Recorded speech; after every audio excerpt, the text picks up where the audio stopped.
السلام علیکم ورحمۃ اللہ وبرکاتہ۔ Welcome to learning Quran. The learning Quran میں خوش آمدید۔ اور یہ ہم سٹارٹ کرنے لگے ہیں سورۃ السبا سٹارٹ کرنے لگے ہیں۔ فرسٹ آیت سے ہم نے سٹارٹ کرنی ہے۔ بسم اللہ الرحمن الرحیم، شروع اللہ کے نام سے جو بڑا مہربان اور نہایت رحم کرنے والا ہے۔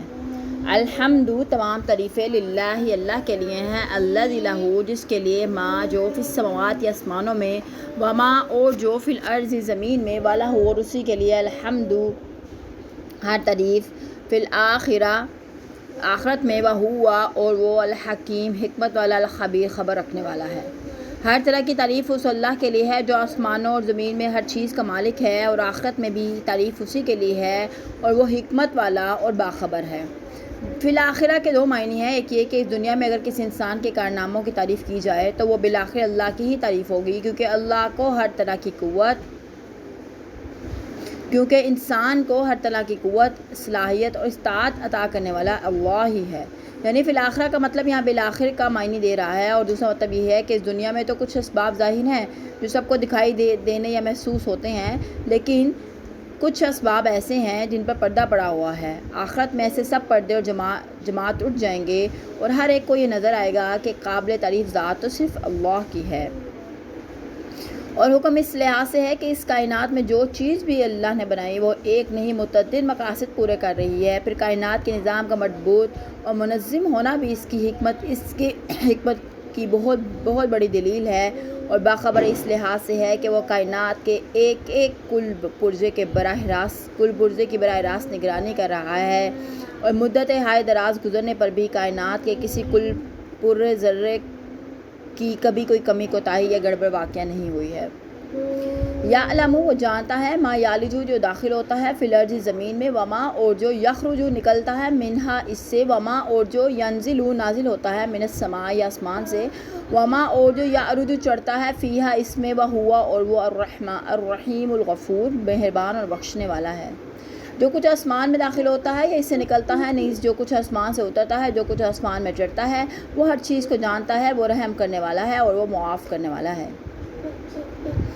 زمین میں داخل ہونے والی چیزیں یہ ہیں: ہر قسم کے نباتات کے بیج، بارش کا پانی، تمام جانور کے مردہ اجسام، حشرات الارض وغیرہ۔ اور زمین سے نکلنے والی چیزیں مثلاً کھیتی، پودے، درخت، معدنیات، کئی قسم کے تیل اور گیسیں وغیرہ۔ آسمان سے اترنے والی چیزیں مثلاً بارش، اللہ کی رحمت و برکت، وحی الہی، فرشتے وغیرہ۔ اور جو آسمان کی طرف چڑھنے والی چیزیں ہیں مثلاً دعا، فرشتے، انسانوں کے اعمال وغیرہ، ان سب انواع اور اس کی جزیات،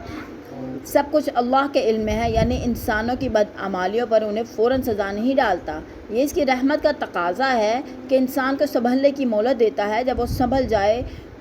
اور جو سنبھل جائے تو اس کے ساتھ اس کی لغزشیں بھی معاف کر دیتا ہے۔ وقال، اور کہا کہتے ہیں، الذین کفروا، جن لوگوں نے کفر کیا، لا تأتینا، ہم پر نہیں آئے گی ساعۃ، قیامت، کل، فرما دے، بالا، وہاں، وربی، اور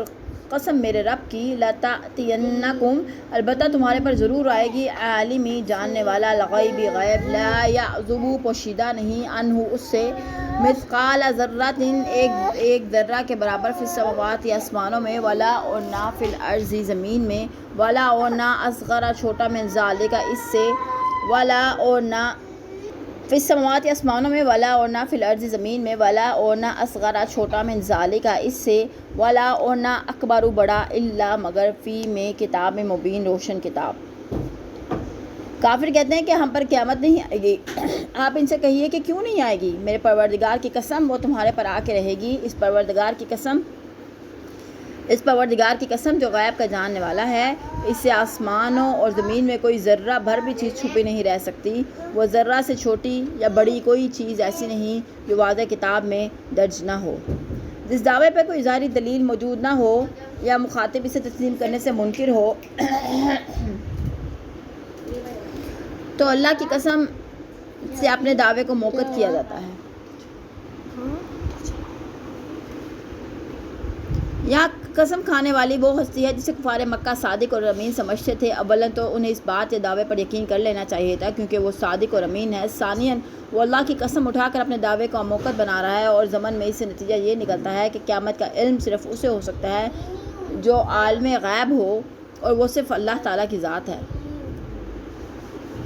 اور ذرے سے چھوٹی یا بڑی کوئی چیز ایسی نہیں جو واضح کتاب میں درج نہ ہو، یعنی کائنات کی ہر چھوٹی بڑی خفیہ اعلانیہ غرض ہر چیز سے اللہ تعالیٰ واقف ہی نہیں، بلکہ کائنات میں کوئی بھی چھوٹا یا بڑا پیش آنے والا واقعہ یا حادثہ اس کے پاس پہلے سے لکھا ہوا ہے۔ پھر جب ایسی ذات قیامت کے واقع ہونے کی خبر دے رہی ہے تو پھر اس میں کیا شک و شبہ ہو سکتا ہے؟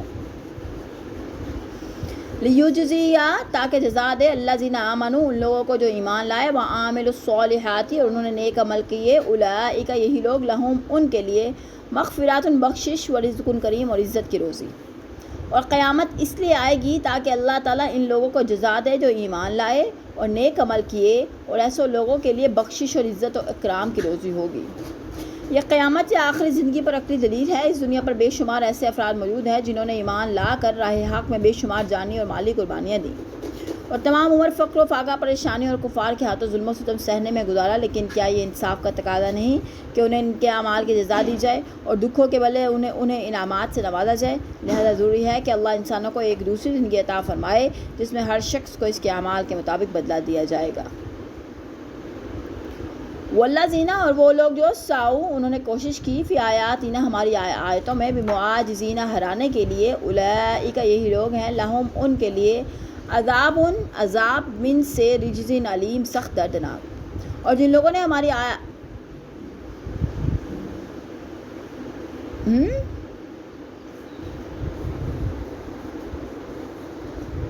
معاجزین، ہرانے کے لیے، اولئک، یہی لوگ، لہم، ان کے لیے، عذاب علیم، عذاب من سے، رجز علیم، سخت دردناک۔ اور جن لوگوں نے ہماری آیات کو نیچا دکھانے کی تردید کرنے پر زور لگایا، نیچا دکھانے یعنی تردید کرنے پر زور لگایا، ان کے لیے بدترین قسم کا دردناک عذاب ہے۔ یعنی ایسی سازشوں اور کوششوں میں اپنی ساری عمر گزار دی کہ کہیں اسلام کو غلبہ اور سربلندی حاصل نہ ہو جائے، یا اللہ تعالیٰ کے بتلائے ہوئے عقیدہ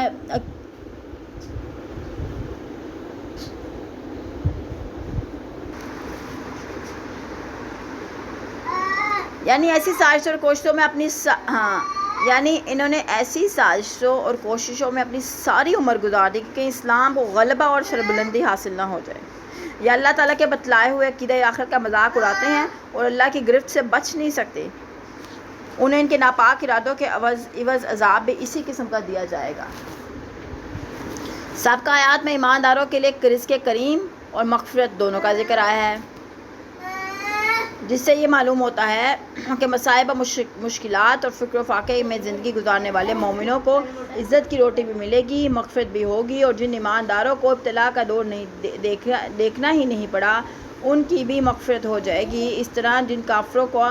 جرم صرف کفر تک ہی محدود رہا، انہوں نے مخالفانہ اور معاندانہ سرگرمیوں اور داشتوں میں حصہ نہیں لیا، انہیں صرف جہنم کا عذاب ہوگا جو ناپاک قسم کا اور ذلیل و خوار کرنے والا نہ ہوگا۔ یعنی کہ جو جس طرح کے اعمال کرے گا اللہ اس کو اس طرح کا بدلہ دیں گے۔ جو سازشیں کریں گے، جنہوں نے ساری زندگی اپنی سازشوں کے لیے، سازشوں میں اور اسلام کو گرانے میں اور اسلام کی سربلندی کو نقصان پہنچانے کے لیے جنہوں نے اپنی ساری زندگی گزار دی، ان کے لیے اللہ نے بدترین قسم کا عذاب ہے۔ اور ایسے کافر جنہوں نے سرگرمیاں نہیں کی، جنہوں نے سازشیں نہیں کی، انہیں صرف جہنم کا عذاب ہوگا۔ عذاب کی بھی کیٹاگریز ہیں، جس حساب سے ان کے اعمال ہوں گے اس حساب سے ان کو عذاب ہوگا، جس حساب سے نیک اعمال ہوں گے اس حساب سے جنت ملے گی۔ جنتیں، ایک جنت الفردوس ہے، پھر ادنا جنتیں ہیں، اور سب سے ادنا جو جنتیں کہتے ہیں وہ دنیا کی جنتوں سے بھی بڑی ہے، پوری دنیا سے بھی بڑی ہے۔ تو جس حساب سے نامہ اعمال ہوگا اس حساب سے سزا و جزا ہوگی۔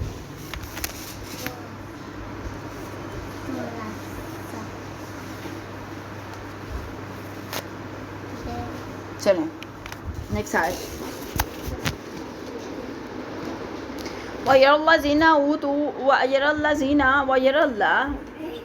اور وہ دیکھتے ہیں وہ لوگ جنہیں اوتو دیا گیا علم الذی، وہ جو کہ انزل نازل کیا گیا الیک تمہاری طرف،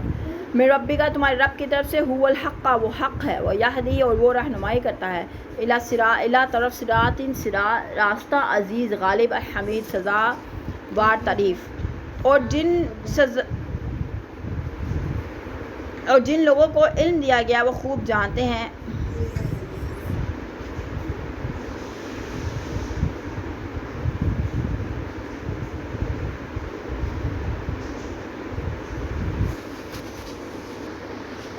اور جن لوگوں کو علم دیا گیا وہ خوب سمجھتے ہیں کہ جو کچھ آپ کی طرف اللہ آپ کے پروردگار سے نازل ہوا وہ حق ہے اور اس راہ کی اور اللہ کی راہ دکھاتا ہے جو غالب اور حمد و ثنا کے لائق ہے۔ وقال الذین کفروا اور کہا کہتے ہیں الذین کفروا جن لوگوں نے کفر کیا،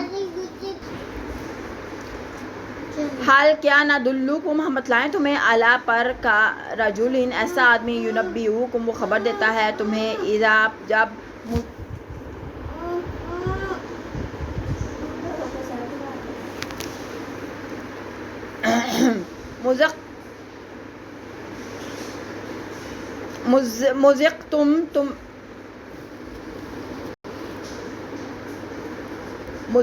تم ریزہ ہو جاؤ گے کل ممزق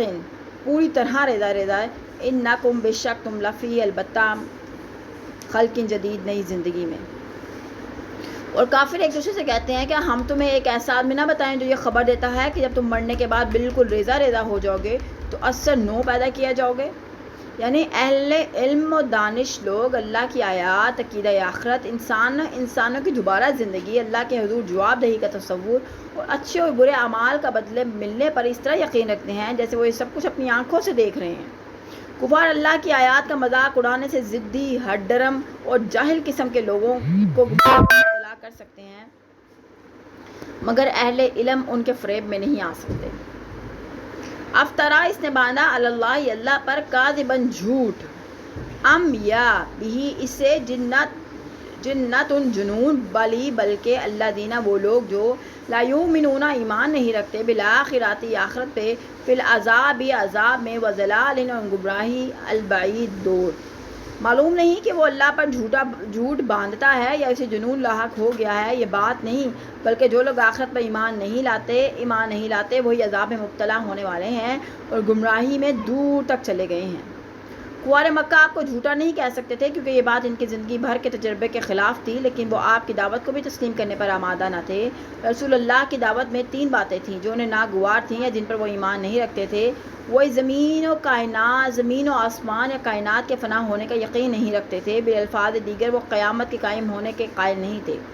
نمبر 2، وہ بعد سے بعد الموت کے بھی قائل نہیں تھے، یعنی جب انسان مر کر مٹی میں مل کر مٹی بنایا جائے گا تو اس کا دوبارہ جی اٹھنا ان کے خیال کے مطابق ناممکنات میں سے تھا۔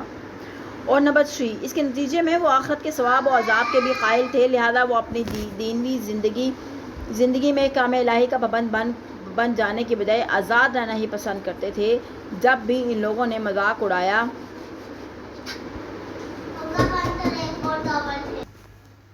لہذا وہ اپنی دینوی زندگی میں احکام الہی کا پابند بن جانے کی بجائے آزاد رہنا ہی پسند کرتے تھے۔ جب بھی ان لوگوں نے مذاق اڑایا تو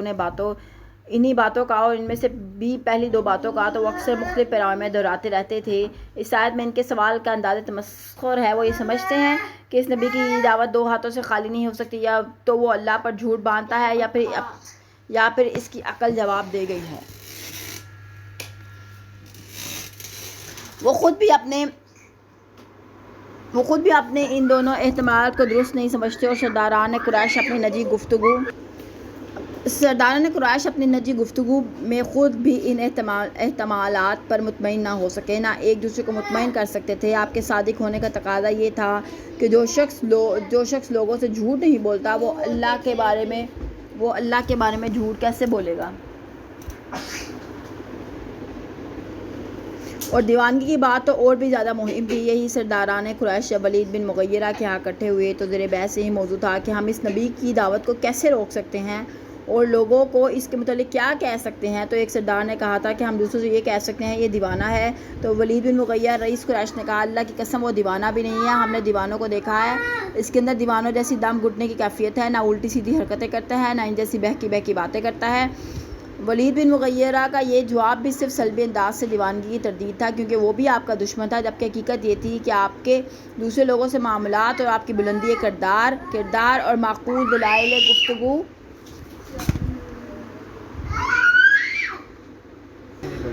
گفتگو سے کوئی ناواقف آدمی ایک آپ کے عظیم الانسان ہونے کا بآسانی اندازہ لگا سکتا ہے، دیوانگی کا تصور تو بڑی دور کی بات ہے۔ اللہ تعالیٰ نے کافروں کی تینوں باتوں میں سے بالخصوص تیسری بات کا انکار کی اصل وجہ قرار دیتے فرمایا کہ یہ لوگ روز آخرت کا انکار اس بات پر نہیں کرتے کہ انہیں آخرت کے دلائل کی سمجھ نہیں آ رہی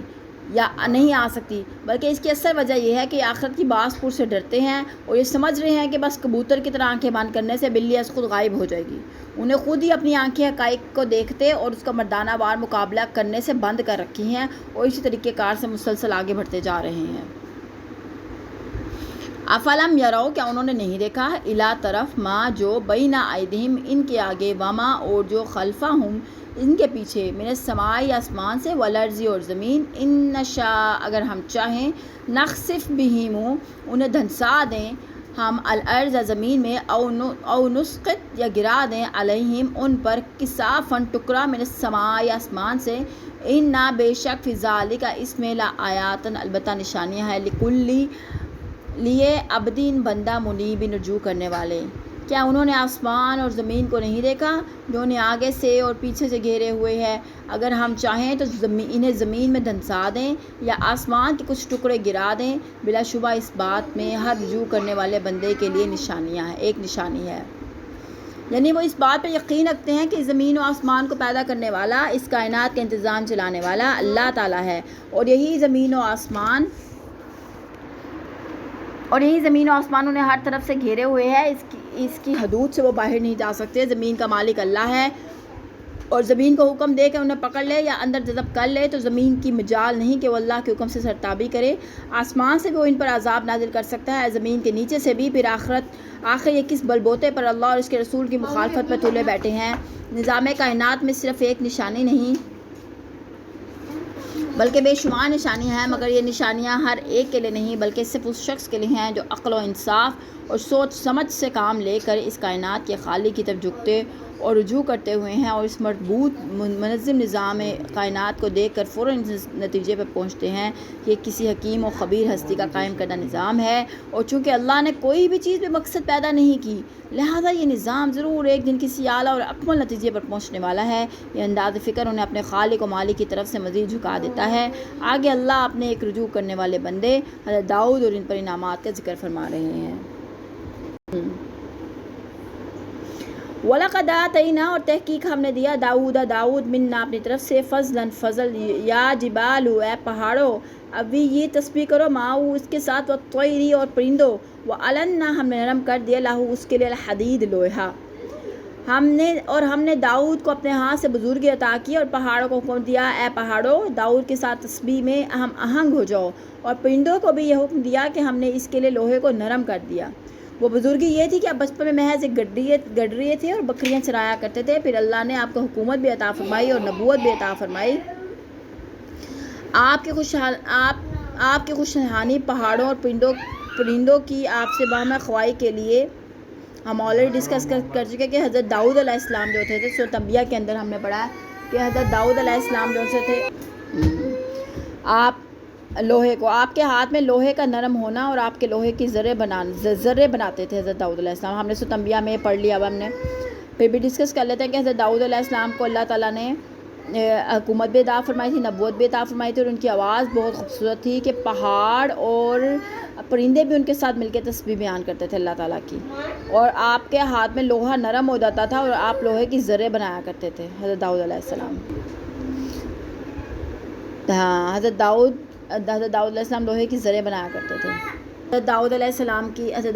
اتنی پیاری آواز تھی کہ جب وہ اللہ کا ذکر، اللہ کی تسبیح بیان کرتے تھے تو پہاڑ اور جو پرندے تھے وہ ان کے ساتھ ساتھ تسبیح بیان کرتے تھے، تسبیح پڑھتے تھے اللہ کی، وہ بھی جھوم جاتے تھے، اور اللہ نے ان کے ہاتھ میں جو اللہ نے ہنر دیا تھا وہ لوہے کی ذرے بنایا کرتے تھے، لوہا آپ کے ہاتھ میں نرم ہو جاتا تھا۔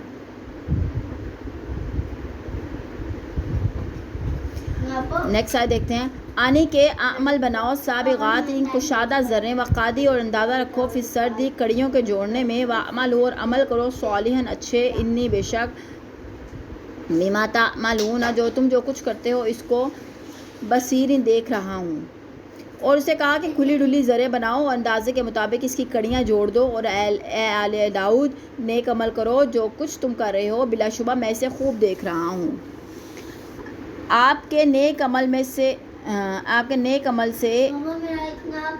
میرا اتنا پڑا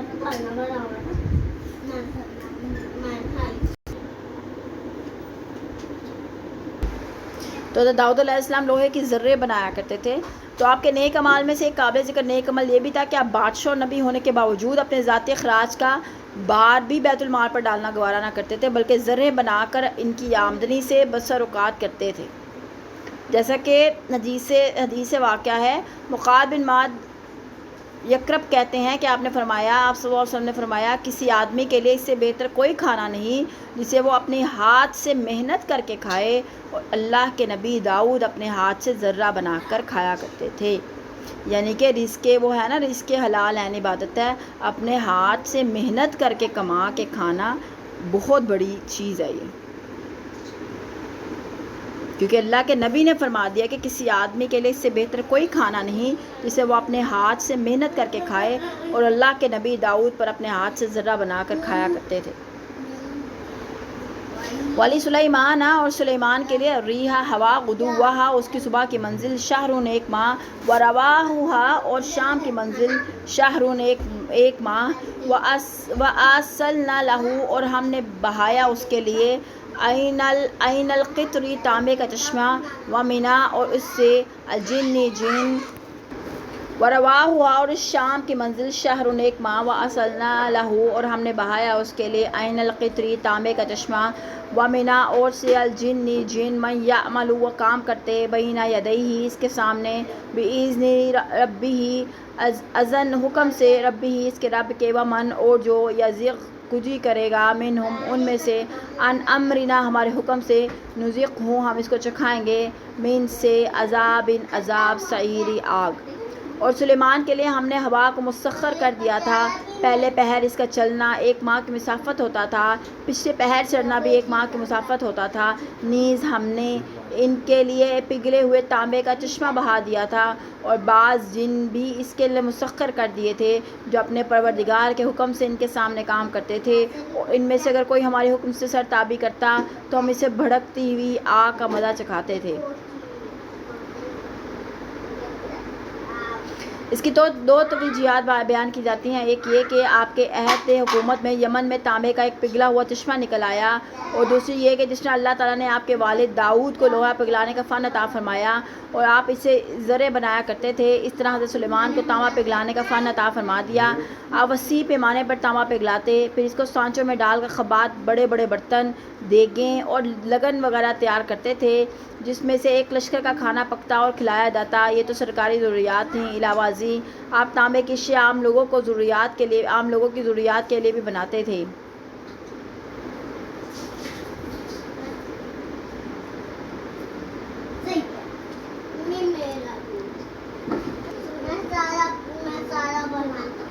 اب یہاں پہ جو نیکسٹ پارٹ ہم ریڈ کرنے لگے تھے، اس مقام پر جن کا لفظ آیا جبکہ سورۃ انبیاء کی آیت نمبر 82 میں انہی معنوں میں شیاطین کا لفظ آیا ہے. بات ایک ہی ہے جس کا لفظ اس میں جنس ہے، جبکہ شیاطین کا اطلاق صرف سرکش اور متکبر قسم کے جنوں پر ہوتا ہے، اور شیاطین انسانوں میں سے بھی ہو سکتے ہیں. یہ جن معمولی کلیوں، خدمتگاروں اور مزدوروں کی طرح آپ کا کام کرتے تھے، آپ کے حکم پر چلتے تھے. جتنے بھی جن تھے نا وہ حضرت سلیمان علیہ السلام کے حکم پہ چلتے تھے.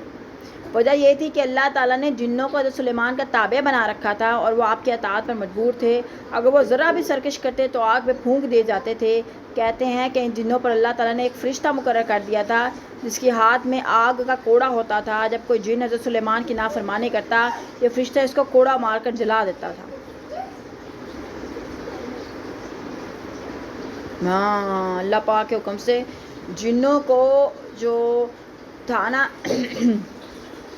جو حضرت سلیمان علیہ السلام کا کہنا نہیں مانتے تھے جن، اللہ پاک نے ایک فرشتہ مقرر کیا ہوا تھا جنوں کے اوپر. اس فرشتے کے ہاتھ کے اندر آگ کا کوڑا ہوتا تھا. ٹھیک ہے، جب بھی کوئی جن حضرت سلیمان علیہ السلام کی نافرمانی کرتا تھا تو وہ جو فرشتہ تھا اس کو آگ کا کوڑا مارتا اور وہ جلا دیا جاتا. اللہ پاک وہ اللہ کے حکم سے جل جاتا تھا.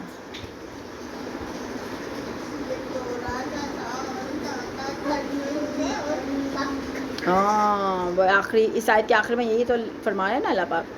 اور ان میں سے اگر کوئی ہمارے حکم سے سرتابی کرتا تو ہم اسے بھڑکتی آگ کے عذاب کا مزہ چکھاتے تھے.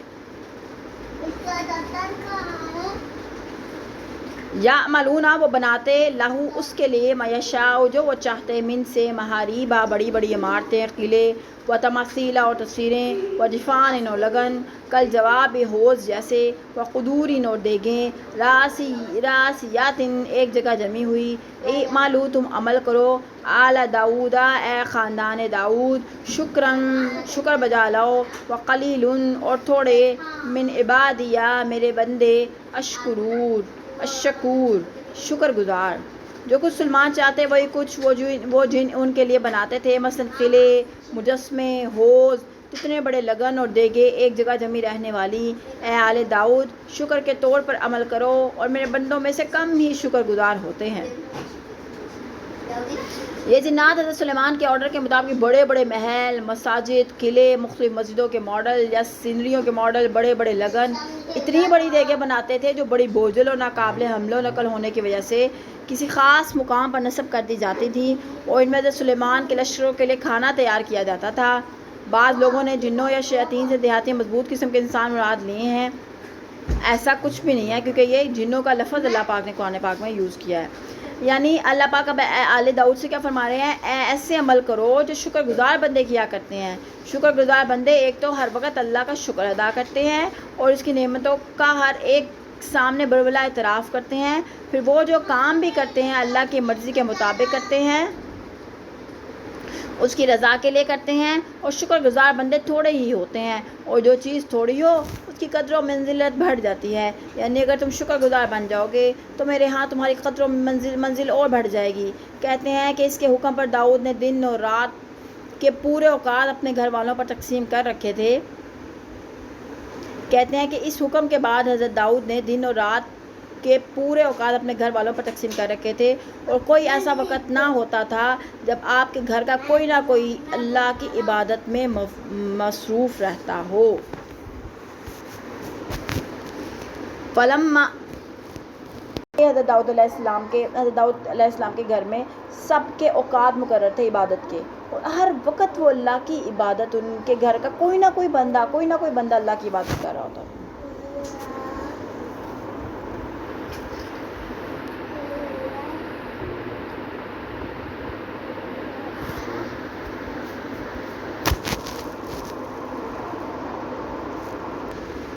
آیت نمبر 13 ہم نے مکمل کر لی ہے جی، آیت نمبر 13 مکمل کر لی ہے۔ انشاءاللہ نیکسٹ ویڈیو میں ملاقات کرتے ہیں۔ ٹل دین ٹیک کیئر، اللہ حافظ۔